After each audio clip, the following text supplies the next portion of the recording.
बिस्मिल्लाहिर्रहमानिर्रहीम अस्सलामुअलैकुम 94 न्यूज़ के स्टूडियो से अब तक की अहम खबरों के साथ मैं हूं अवैस इजाज़। खबरें शामिल करेंगे। गोल्ड मार्क की गोजरा में होने वाली लड़ाई की सुलह करवा दी गई। सुलह करवाने में मरकज़ी किरदार अहमद ने नासिर बुसाल ने अदा किया। याद रहे ये वाक़या 10 जुलाई को पेश आया था, जिसमें मोहम्मद नईम चीमा और बलाल की लड़ाई हुई थी। मज़ीद जानते हैं इस रिपोर्ट में।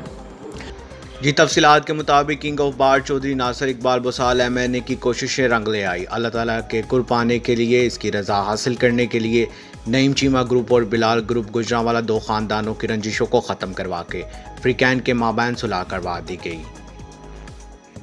तकरीब के आखिर पर अहले इलाका के लिए और दोनों ग्रुप्स के लिए दुआ भी की गई।